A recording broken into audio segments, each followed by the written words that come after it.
안녕하십니까. 중앙일보 김한영 논설위원입니다.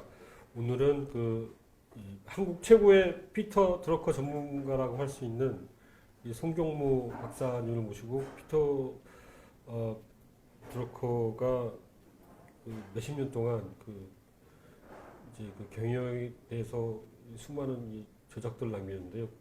그것들이 갖는 한국 이 회사들에 대한 함의에 대해서 여쭤보기로 하겠습니다. 송경호 박사님은 이제 피터 드러커로 본 경영의 착각과 함정들이라는 아주 굉장히 두꺼운 이 역조를 쓰셨습니다. 그래서 이 책을 쓰기 위해서 피터 드러커의 저작을 다 읽어보셨습니까? 한 수십 권 될 텐데요. 예. 네. 저작이 예. 정확히 확정할 수는 없는데요. 네. 한 39권을 썼다고 예. 공식적으로는 집계가 되어 있습니다만 예. 그 외에도 또 몇 가지들이 더 예. 있습니다. 여러분들이 기고하신 것도 있고 한데 그 책을 다 읽지는 못했고요. 예. 원서로 제가 거의 한 3분의 2 정도는 다 독파를 했습니다. 이제 아직 못 읽은 것들은 주로 이제 그분의 이제 정치 쪽이나 약간 다른 쪽의 사회사상 노서 중에 일부 한 게 있는데 그거 빼고는 거의 다 제가 읽었다고 생각을 합니다. 피터 드러커는 대략 경영학의 아버지다. 그래도 뭐 틀린 말이 아니고 거의 맞는 얘기죠. 이걸 부정하는 사람도 있으니까. 그게 좀 이제 오해가 있을 수가 있습니다. 예. 사실 그 현대 경영학이라고 하는 게 탄생된 경로가 미국이나 유럽에서 굉장히 여러 경로가 있습니다. 근데 이제 굳이 이제 피터 드러커를 경영의 아버지라고 부르는 거는 어떤 그 경영의 여러 학문상에서의 위치를 좀 바로 제시를 했다는 데 있는 거지. 그 경영 기법들, 그러니까 오늘날 경영학에서 말하는 여러 기법들을 그분이 마치 어떤 원조처럼 다 했다 이건 아니고요. 이미 그 전에도 뭐 회계, 유통관리, 기타 생산관리, 그 다음에 뭐 공학자들은 그 엔지니어링 쪽에서 여러 가지 프로젝트 매니지먼트 기법들이 있었잖아요. 이런 것들이 다 있었죠. 19세기에도 있었고요. 다 있었는데, 자, 그런 것들을 소위 어떤 원리와 철학에 의거해서 이러한 여러 지식들이 통합되어야 하는가. 근데 그거를 처음으로 제시를 해서 이제 그 경영학을 발명한 분이다라고 이제 호칭을 이제 붙입니다. 그래서 이제 새로운 말씀을 한 건 아니고요. 이전에 있던 여러 가지 사상들의 관점을 달리 정립을 해가지고 보여드렸다는 게 가장 큰 의미가 있습니다. 그 피터 드러커 교수님에 대해서 잘 모르시는 분들을 위해서 간략하게 소개한다면 어떤 말씀을 하실 수 있습니까? 예. 피터 드러커 교수는 1909년에 오스트리아 빈에서 태어났고요. 히틀러 치하에서 그러니까 히틀러가 이제 집권을 한 뒤에 아직 그 전면으로 부상하기 전에 기자 생활을 좀 했습니다. 이제 그러면서 그때 그 유태인 박해가 좀 시작되려고 할 때 이제 본인이 굉장한 좀 비극이 일어날 것을 예감을 하고 영국으로 그 이주를 했습니다. 그래서 거기에서 이제 영국에서 그 은행에 좀 근무를 하고 이제 회사 생활을 하다가 이제 미국으로 이주를 해서 클레어몬트 대학, 캘리포니아 클레어몬트 대학에서 교편을 거의 거기에서 대부분 하셨죠. 교편을 잡고 평생 그 경영 사상, 그 다음에 사회 사상, 그 다음에 그분이 잘 알려져 있지는 않지만은 독특한 그 인간 철학들도 사실 많이 있습니다. 그런 것들을 정립을 해서 수많은 전 세계 경영자들의 영향을 미쳤습니다. 예를 들어서 뭐 잭 웰치라든지 그 빌 게이츠라든지 또 우리나라에도 이 드러커 교수를 따르는 그 유명한 경영자분들이 대단히 많습니다. 그래서 영어로 된 것도 있겠지만 일단 한국에 나온 책들 중에서는 이 송경무 박사님 쓰신 이 책이 최고라고 해도 그런 건 아니고요. 그렇게 말씀하시면은 제가 좀 부끄럽고요. 지금 돌아가셨는데요. 고 이재규 전 대구대학교 총장님께서 사실 우리나라의 드러커 책을 가장 많이 번역을 하셨고요. 또 드러커의 사상을 소개하는 책을 대단히 많이 집필을 하셨습니다. 그래서 이제 그분의 책이 사실은 제가 봤을 때는 어떻게 보면은 제 책은 이제 그 뒤에 나오는 따라서 한 거고요. 그분이 가장 선구적으로 앞서 있었고, 다만 이제 이재규 총장님께서는 아무래도 드러커 사상 자체를 그대로 소개하는 쪽에 좀 포인트 두셨고요.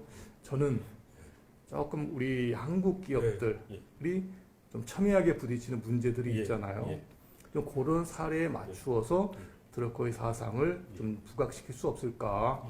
거기에 초점을 두다 보니까 아무래도 이 책에서는 드러커 본래 사상을 요즘 우리나라에서 이슈가 된 여러 가지 기업들의 문제들을 결부시켜서 설명을 좀 많이 했다는 게 이 책의 좀 특징이라고 생각을 합니다. 근데 이제 그 드러커 교수님이 돌아가신 지도 꽤 됐기 때문에 2005년에 돌아가셨습니다.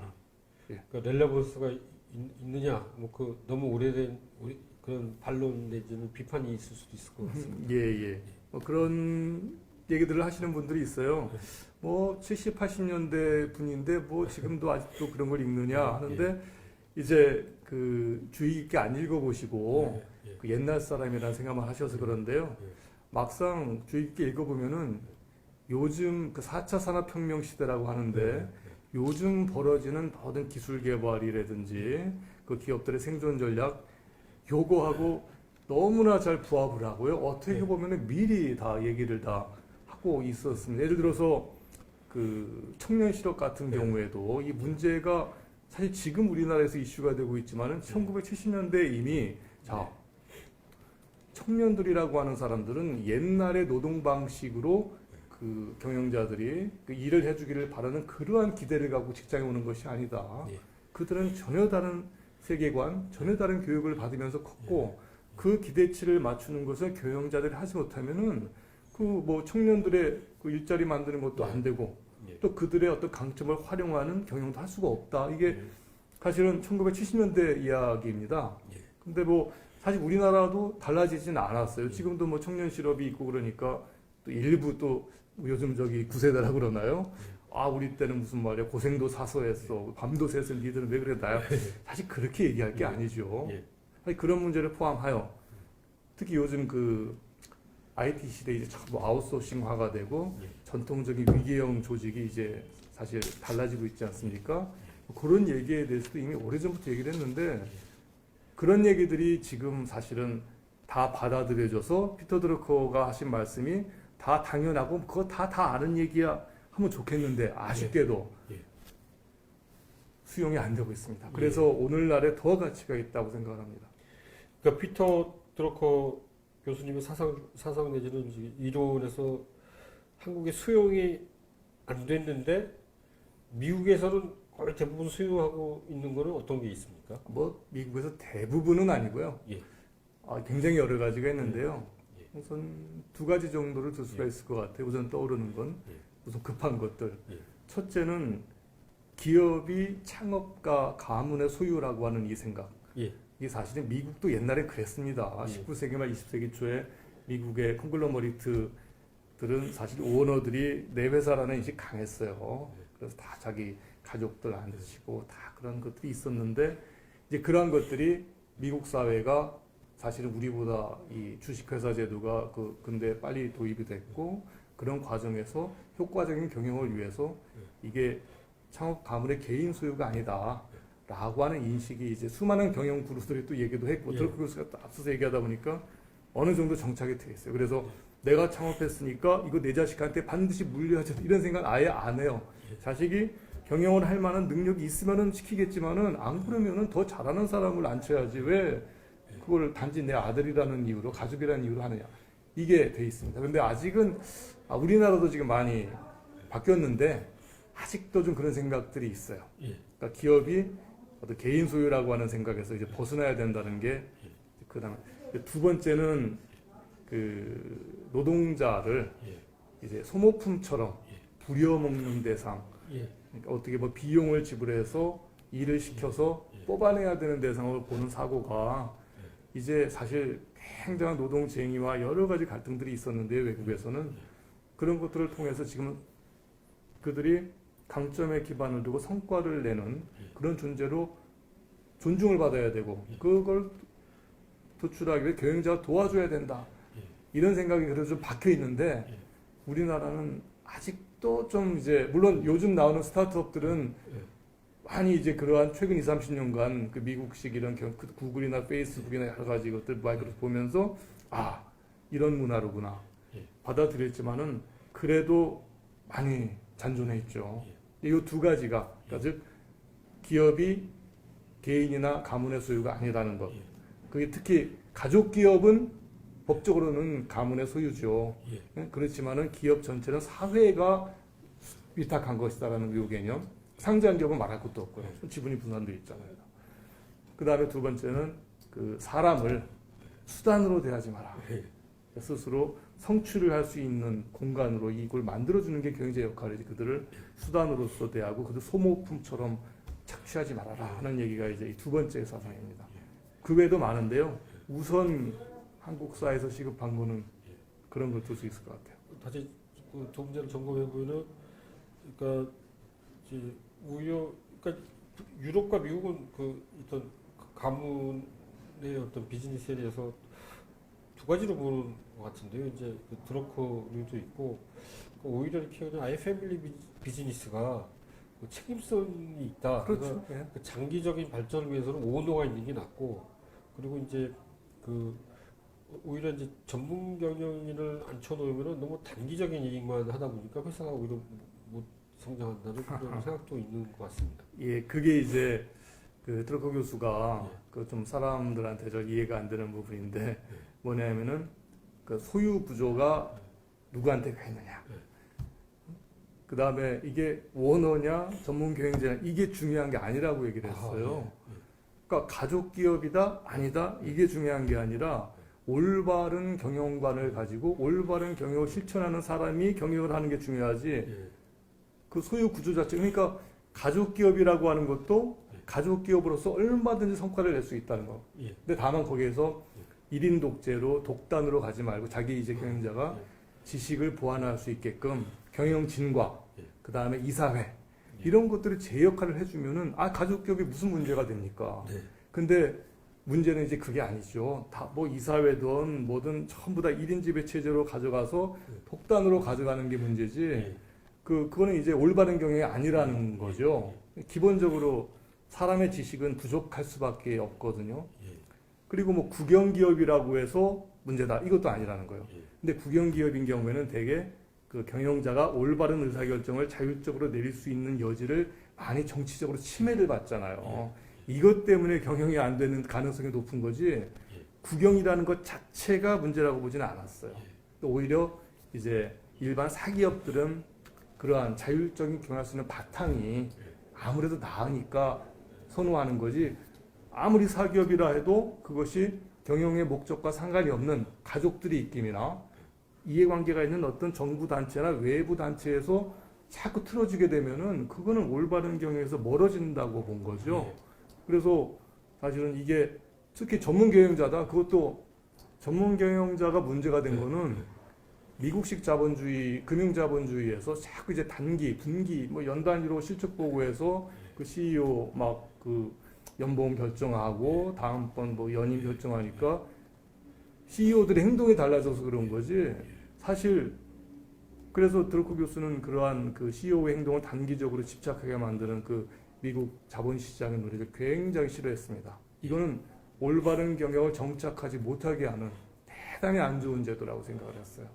예. 이 드러커 교수님이 말씀하신 올바른 경영에 대해서 일단 정의를 한번 해주시죠. 아, 예. 올바른 경영이라고 하는 것은 첫째, 기업의 존재 이유는 절대로 기업 내부에 있지 않다는 거. 이걸 인식하라는 겁니다. 기업의 존재 이유는 뭐냐? 목적이 고객을 창출하는 것인데 이 고객을 창조한다는 것은 항상 외부에서 그 타당성을 찾는다는 얘기예요. 그래서 우리가 어떤 비즈니스를 해야 될 것인가에 대한 답은 항상 외부에 있었는데 대부분의 경영자들은 어떤 사업을 하다가 어느 정도 안착이 되면은 그 다음에는 내부의 프로세스에 함몰이 됩니다. 모든 게. 직원들도 마찬가지예요. 그래서 외부에서 고객들의 욕구는 시스템은 계속 바뀌어가고 있는 걸 놓치게 된다는 거죠. 그러면 그 순간에 우리가 무슨 목표를 가지고 경영해야 되는가가 이제 시야에서 점점 사라지게 된다는 겁니다. 그래서 그걸 극복하는 제일 강력한 방법이 오직 혁신밖에 없다고 얘기를 했어요. 그래서 혁신을 그러니까 혁신은 하나의 가장 중요한 수단인데 올바른 경영의 제일 요건이 바로 기업의 존재 이유를 외부에서 찾고 그 외부를 계속 보면서 내부의 활동을 거기에 맞춰서 피드백해가라. 거기에서 이제 그 목표에 의한 경영이라는 게 나옵니다. Management by Objectives. 자, 목표라고 하는 것은 사장님이 나 이거 좋은 것 같은데 그냥 하라가 아니라 자, 외부에서 우리 기업의 방향을 이런 식으로 요구하고 있다. 이게 뭐냐? 우리 제대로 좀 찾아보자. 이거를 끊임없이 찾아가면 그거를 정기적으로 기업의 목표로 정하고 근데 목표 하나가 아니에요. 여러 가지 파트의 목표들이 있습니다. 이런 것들을 정하고 계속 그것을 피드백해가면서 그 목표를 갖다가 달성하고 포기하고 또 달성하고 이 과정을 반복해가는 게 그 목표에 의한 경영인데요. 이 목표를 설정하는 작업이 바로 올바른 경영의 제일 중요한 일이 됩니다. 근데 대부분 경영자들이 이제 스타트업도 그렇고 어느 정도 이제 정착이 돼도 이제 자기의 고집, 자기의 시야에서 이게 옳다고 생각에 빠져듭니다. 대부분은. 그게 전혀 틀린 건 아닐 수가 있지만은 외부는 그 내부의 인력들이 보는 시야보다 더 빨리 바뀌고 있거든요. 그래서 그 올바른 경영보다 굉장히 할 얘기는 많지만은 기업의 존재 이유를 외부에서 보고 계속 CEO는 자기 자신을 외부에 맞춰서 행동을 바꾸고 하는 거야. 이게 올바른 경영의 가장 중요한 요건입니다.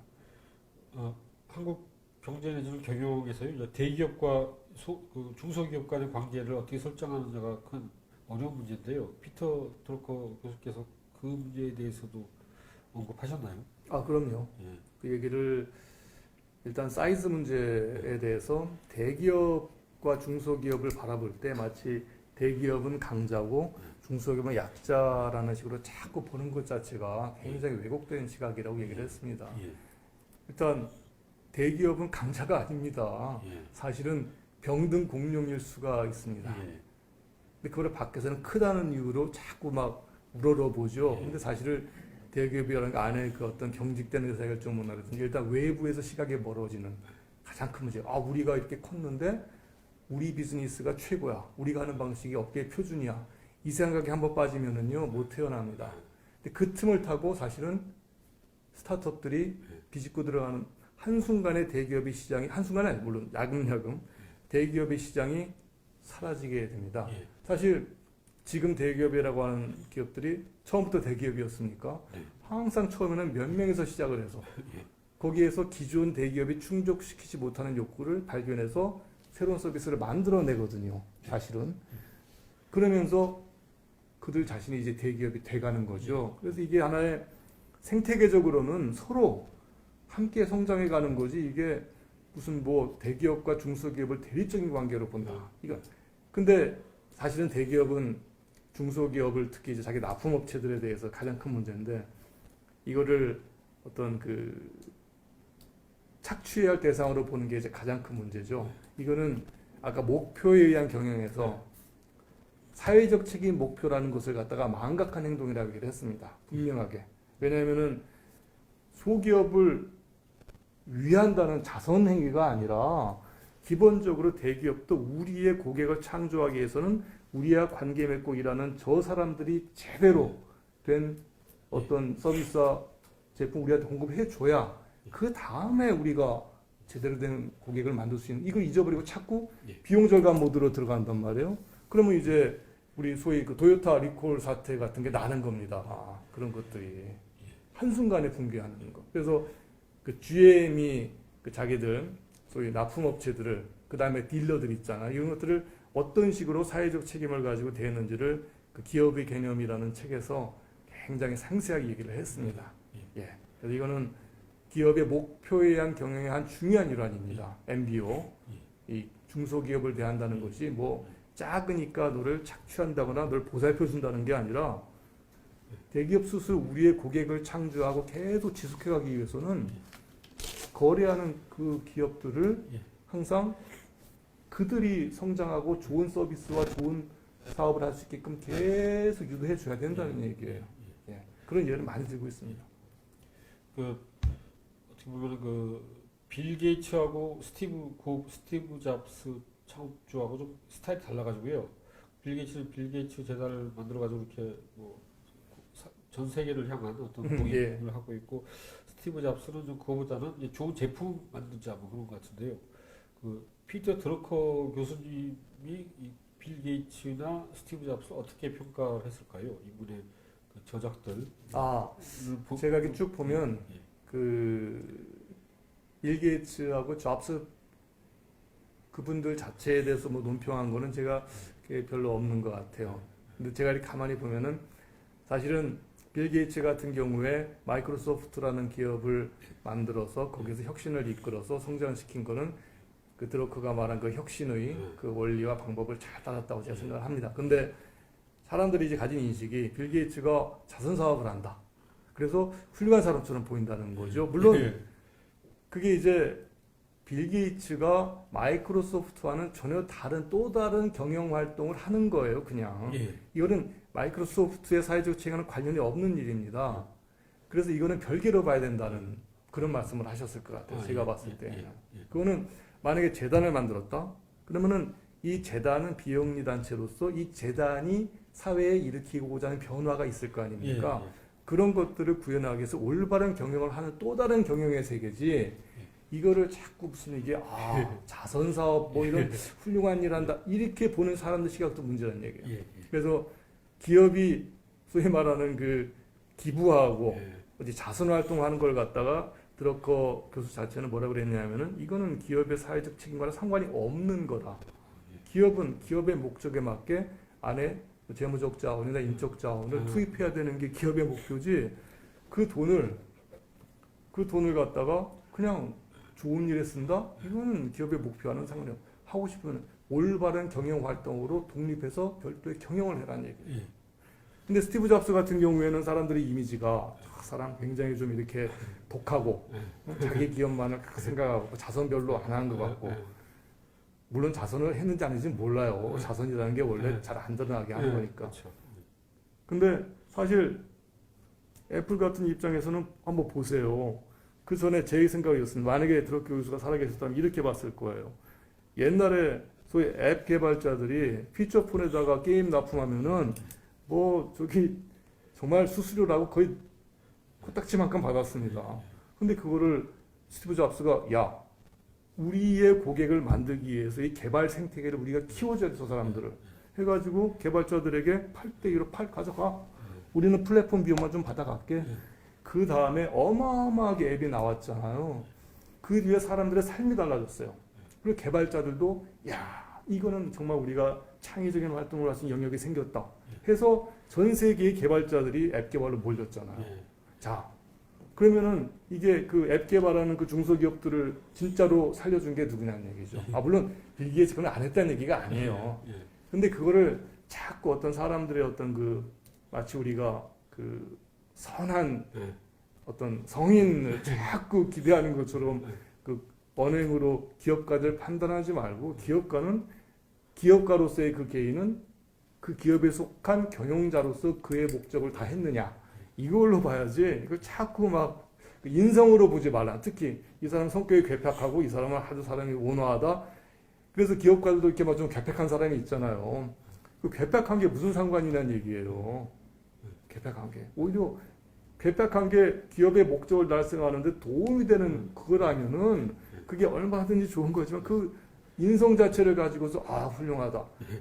그 퍼스널리티로 어떤 세계에 기여했다 아니다를 자꾸 판단하지 말라는 게 사실 드러커의 중요 사상 가운데 하나입니다. 그런 관점에서 보면은 아까 이미 좀 언급하셨는데 노동자 문제가 그러면은 그 어떻게 보면은 그 노동자들에게 월급을 최대한 짜게 안 주고 하여튼 이 아까 말씀하신 외부 환경과의 어떤 그런 상호작용 그리고 또 이제 고객을 또 새로 창출하고 그런 보면은 그러니까 자선 사업을 하느냐 안 하느냐가 중요하지 않듯이 노동자한테 잘해주느냐 안 잘해주느냐도 사실 안 중요한 문제일 수도 있고 이제 그런 게 이제 좀 무슨 말씀인지 알겠습니다. 뭐 당연히 나오실 수가 있는 질문인데요. 자, 노동자에게 복지를 최대한 제공한다. 자, 이게 사실은 필요해요. 근데 이렇게 생각을 할 수가 있습니다. 그 노동자라는 그 자리는 말이죠.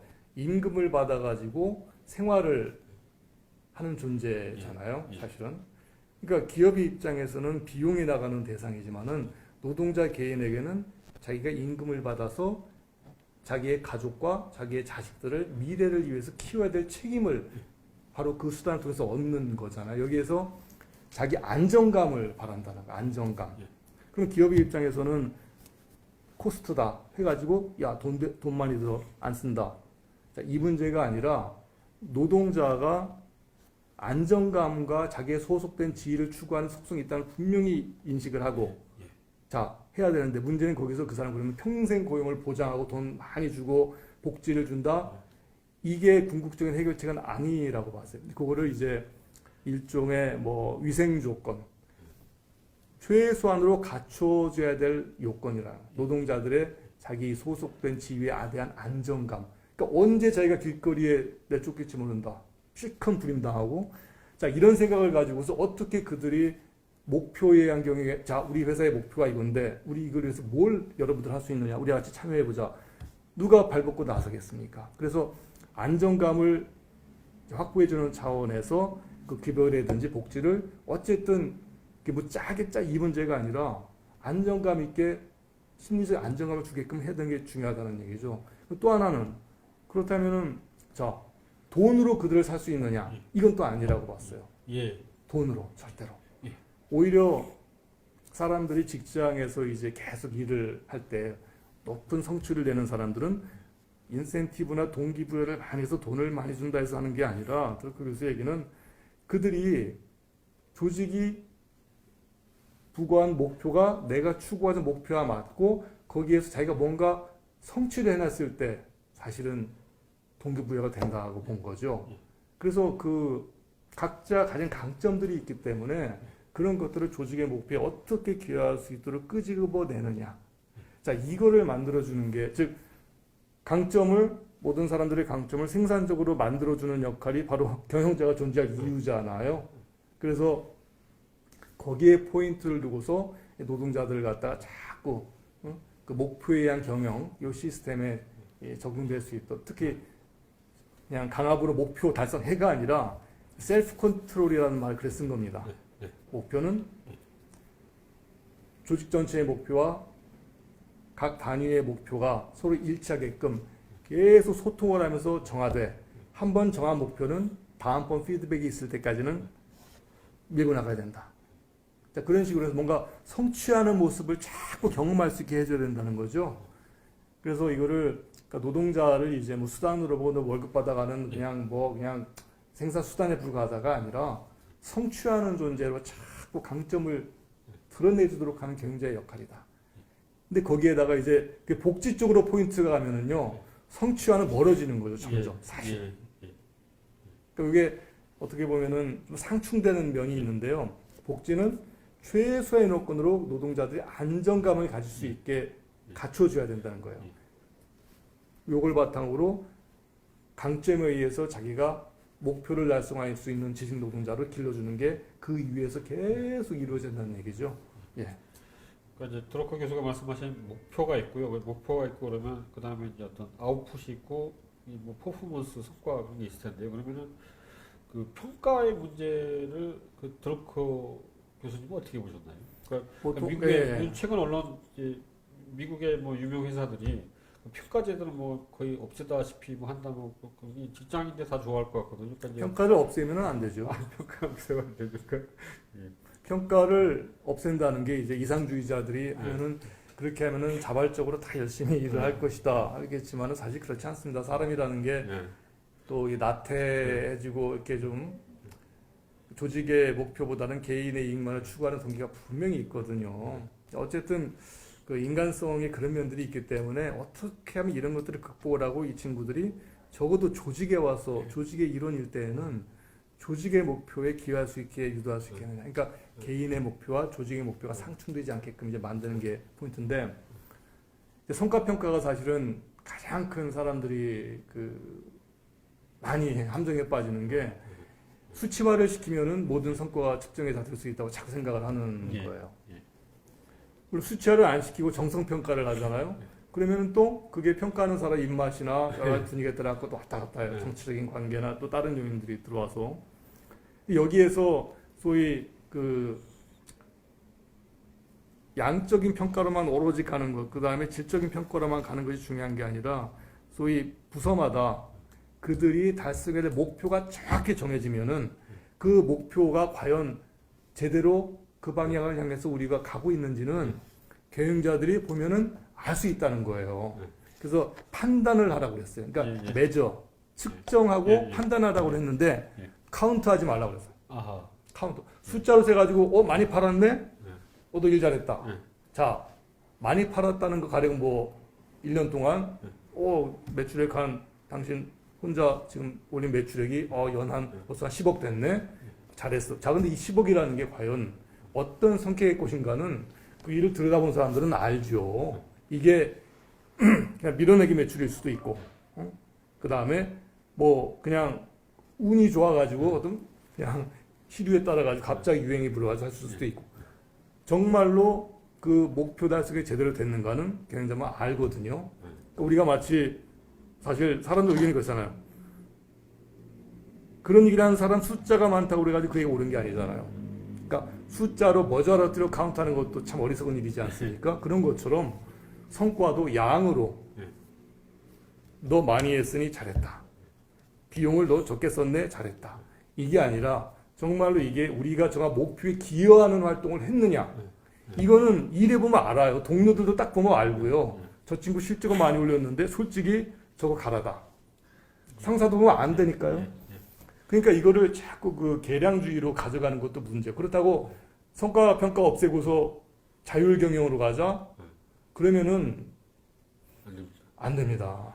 그러니까 우리가 뭐 자유로운 문화를 도입하자고 하는데, 그래가지고는 솔직히 직원들이 나쁜 동기와 성취 동기 두 개가 상호작용을 하는데, 나쁜 동기가 득세를 하게 되면은 그 다음부터는 피해 다니게 됩니다. 복지만 뺏어가려고 그러고요. 그래서 강력한 성과 평가는 필요한데, 그걸 위해서 반드시 당신 우리가 하고자 했던 이 목표에 부합하는가를 정기적으로 반드시 피드백을 주라고 그랬어요. 반드시. 올바른 방향으로 가고 있는 것 같지가 않아. 지금 자꾸. 이거 잘못해서. 뭐가 문제냐. 이게 제대로 가려면은 우리가 잘못한 게 뭐지? 고치자. 이거 자꾸 피드백을 줘서 목표로 인도를 해야지. 그냥 성과평가 안 한다고 얘기하면 정말 무책임한 겁니다. 마침 중앙일보에 오신 김에요. 이제 어떻게 보면은 이 지식 산업의 미래는 굉장히 밝은데요. 네. 그 신문 산업의 미래는 좀 암울한데, 그 피터 드러커 교수께서 이 컨설팅 을 하신다면 뭐라고 그러셨을까요? 그 신문 아니면 정보 산업 뭐 그런. 글쎄요. 너무 좀 이렇게 민감한 질문을 하셔가지고. 근데 신문사도 사실은 경영을 하는 조직체잖아요. 그러니까 분명히 신문사의 존재 이유가 있습니다. 그 왜 존재하냐 이거예요. 왜 존재하냐. 그러면은 정보를 전달하기 위해서 존재하느냐, 아니면은 여론을 이끌기 위해서 존재하느냐. 분명히 그 조직이 추구하는 목적이 있어요. 그게 목적을 획일적으로 신문사 일련에 강요할 수는 없습니다. 그 설립한 경영진과 이쪽에서 우리는 이러한 목적으로 이 신문을 영위한다는 게 있거든요. 그렇다면은 문제는 그 목적을 사주란 말도 말이 안 돼요. 신문사 경영진이 가지고 있는 요 생각과 밑에 일선의 이제 기자분들이나 여러 담당하는 또 기자분만 계시는 건 아니잖아요. 여러 스태프도 있고 또 이런 분들이 우리가 하고자 하는 이것이라는 거에 대해서 올바른 합의를 하고 있느냐. 그게 안 되니까 사실은 어떻게 보면은 제각각 목소리가 나올 수도 있고, 사실은 그러니까 조직으로서 이제 유지가 안 되는 거죠. 그래서 우리 사실은 드러커 교수가 아마 거의 돌아가신 다음에 일일 것 같은데, 제프 베조스가 그 워싱턴 타임스를 아마 인수를 포스트요. 워싱턴 포스트 죄송합니다. 인수를 했잖아요. 근데 그때 제가 딱 보니까 이 제프 베조스 같은 사람이 이제 모르겠습니다. 그분이 그 드러커를 읽었는지 안 읽었는지 모르겠지만은 적어도 굉장히 그 독한 분이니까 공부도 많이 하고 했어요. 그랬대지 않습니까? 워싱턴 포스트의 그 기자들이 또 이제 그 정말 얼마나 그 권위가 있습니까? 자기도 오랜 기자 생활로. 근데 그랬대잖아요. 리더라는 말을 갖다가 쓰지 말고 커스터머라는 말로 바꾸라. 예, 예. 그러니까 자꾸 독자 하지 마라. 네. 독자라고 그러면은 이 신문을 읽는 사람들이야. 근데 커스터머는 신문을 읽는 사람이 아니라 신문에서 뭔가 체험을 하는 사람들이라는 예. 얘기죠. 예, 이게 바꾸라고 주문을 했단 말이에요. 네. 그때 그 참 몇십 년간 일해왔던 워싱턴 그 포스트에 정말 고참 편집국장 뭐 이런 사람들이 굉장히 쇼크를 받았대요. 예, 예. 자기들이 태어나서 처음으로 자기들이 편집데스크에서 커스터머 말을 썼다는 거예요.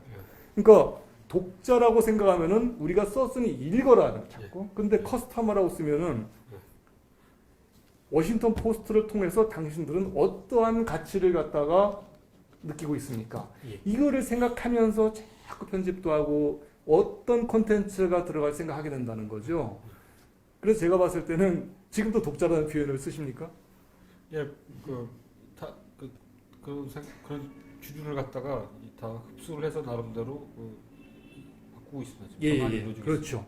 있습니다. 그런데 그 내셔널 지오그래픽의 경우에는 내셔널 지오그래픽 잡지를 이제 정기구조 신청을 하면 이제 멤버십 카드가 오거든요. 그러니까 이제 거기에 거기는 리더도 그렇고 뭐 커스터머도 그렇지만 일단 내셔널 지오그래픽을 잡지를 보거나 보는 사람들이 멤버가 되는 거거든요. 근데 맞습니다. 근데 커스터머한테는 뭔가를 이게 회사가 해줘야 되는데요. 그러니까 이제 서비스를 소위 해줘야 말해가지고 되는데. 그 매체가 추구하는 그 경영의 목적이 독자들에게 아니 그 고객들에게 어떤 체험을 주느냐 이게 명확히 정립이 되면은 사실은 조직원들이 거기에 맞춰서 모든 노력과 방향을 예를 들어서 그런 얘기가 있잖아요. 그 라이프 그러니까 아주 오래된 라이프라는 잡지가 등장을 했을 때 라이프지의 모토는 그거였대잖아요. 옛날에 잡지들은 그냥 글 읽고 사진 이렇게 찍어놓고 해주면은 잡지라고 해서 봤단 말이에요. 그러니까 정형화된 패턴이잖아요. 근데 라이프지를 창업한 사람들은 이 매체를 볼 때 그냥 글이 있고 사진이 있다 이걸 보는 게 아니라 우리 영화 볼 때 그 느낌 있잖아. 영화를 볼 때처럼 뭔가 이렇게 쫙 보이는 그런 느낌을 잡지에서 줄 수 없을까? 자, 이런 식으로 사실은 만든 거예요. 그러니까 그 다음부터는 거기 촬영하는 사진들의 어떤 패턴이나 그 씻는 방식이라든지 모든 행동들이 독자들에게 영화에 비슷한 그러한 느낌을 주는 체험을 주자. 이게 하나의 변화였거든요. 근데 라이프도 이제 하다 보니 그게 또 하나의 정형화된 패턴이 돼버리잖아요. 근데 그 뒤에 혁신을 또 했는지 모르겠습니다만은 어떠한 그 매체, 어떠한 언론 쪽의 경영 조직제도 처음 등장했을 때의 미션과 그 비전이 있습니다. 고객 가치가 있고. 근데 이게 시대가 바뀌면은 거기에 맞게 한 번씩 바뀌어야 되는데 그게 20년 전, 30년 전에 했던 그 패턴으로 계속 가는 거는 이제 어떻게 보면은 좀 몰락할 수 있는 진행. 근데 몰락하는 줄을 모르죠, 사실은. 제가 언론사 현실을 제가 기피하는 게 아니기 때문에 자세는 제가 말씀드리기 뭐한데 이런 면에서 봤을 때 아까 기업의 존재 이유는 항상 외부에 있다. 그 외부의 어떠한 가치를 충족시키기 위해서 우리가 어떤 활동을 해야 될 것인가. 항상 이 포인트는 어느 조직에나 다 타당한. 대학교도 마찬가지잖아요. 지금 대학이 존립의 위기가 있다. 그럼 도대체 외부가 어떻게 바뀌었길래 존립의 위기가 있느냐. 수많은 목소리가 있습니다. 근데 대학이 그렇게 쉽게 그 외부에 맞춰가지고 커리큘럼이나 교수들 채용 패턴이나 이런 것들 안 바뀌다. 예를 들어서 지금도 SCI 논문 몇 편 써야만 교수 채용이 되는데 실제로 학생들이 요구하는 것이나 여러 가지 교육 내용들은 물론 과에 따라 틀리겠지만은 좀 다른 거거든요. 근데 그게 안 변해요. 안 변해요. 그러니까 대학이 제 역할을 하고 있는가 외부의 어떤 요구에 대해서 그런 얘기를 듣는 거죠. 시간이 좀 됐기 때문에 마지막으로 강조하실 걸 좀 말씀해 주십시오. 예. 좀 얘기를 하다 보니까 저도 막 좀 길어진 것 같은데요. 드러커 사사학이 절대적인 건 아니에요, 사실. 드러커 말고도 굉장히 많은 사상가들도 있고 훌륭한 서술가들이 많이 있습니다. 근데 이제 어쨌든 이 드러커 교수는 경영을 어떤 테크닉, 기법 이걸로서 강조를 하지도 않았다는 게 그래서 경영학 교수들 우리하고는 조금 방향이 좀 안 맞죠. 그것보다는 그 기업이라고 하는 그 다음에 그 기업 안에서 일하는 그 지식 노동자들 있잖아요. 개인으로서 그 존엄성을 가지는 지식 노동자들의 삶, 이게 좀 더 나아지기 위해서 우리가 뭘 해야 되는가? 어떻게 보면 굉장히 사회 철학적인 또는 실존 철학적인 측면에서 사실 얘기를 했거든요. 그래서 저는 그 현대 경영이 자꾸 이렇게 테크니컬하게 돈 많이 벌고, 물론 고용 창출 좋습니다. 근데 그 이전에 우리가 보다 이렇게 이 사회가 조금 더 그 펑크셔닝 소사이어티, 기능하는 사회, 그러니까 아이디얼 소사이어티는 그건 안 되는 거거든요. 근데 지금 있는 상태에서 조금이라도 살만한 사회를 만들기 위해서 모든 이 사회를 구성하는 수많은 그 서로 다른 자리의 지식 노동자들이 어떤 일을, 어떤 원리를 해야 되는가, 이거를 사실 얘기를 했다고 보입니다. 그래서 그 제가 이렇게 보면은 인문학자들, 뭐 경영학자들, 경제학자들, 저도 이제 많이 책들을 읽어봅니다만은 어떻게 보면은 좀 그렇다면은 다 좋은데 내가 지금 일하는 직장, 내가 처한 위치에서 어떻게 해야 이 현대 사회에서 나의 생존을 유지하고 동시에 조직에 기여할 수 있을까? 자, 이거를 양립하는데 사실 드러커 교수만큼 효과적으로 얘기한 분이 별로 없는 것 같아요. 그래서 저는 좀 드러커 교수의 책이 이미 번역본도 많이 나와 있고 해서요, 좀 더 많이 읽혔으면 하는 바람이고요. 단지 읽고서 많이 안다 떠드는 게 아니라 좀 본인이 자기가 속한 자리, 사장님이든 뭐 임원이든 뭐 말단 대리까지, 아, 이런 원리로 내가 나의 개인 생활과 조직 생활을 해야 되겠구나, 이런 지침을 좀 발견했으면 하는 바람입니다. 예. 그래서 그러니까 요즘 뭐 빙의라는 말이 좋은 말은 아니지만은 최근 그 송경무 박사님께서 피터 드러커의 저작에 거의 빙의가 돼서 예. 그 핵심을 이렇게 추리고, 또 한국 빙의는 아니고 그것까지는 아니고요. 그 기업에 어떤 거를 이제 적용할 수 있는지, 응용할 수 있는지를 요약하신 거죠. 예, 뭐 그렇다고 뭐 봐주시면 감사한데요. 많이 부끄럽습니다, 아직은. 예. 그러면 하여튼 나와주셔서 감사하고요. 또 독자, 시청자도 아니고 그러면 이제 소비자 여러분이라고 했잖아요. 커스터머 여러분들에게 감사드립니다. 감사합니다. 다음 주에 뵙겠습니다. 네, 감사합니다.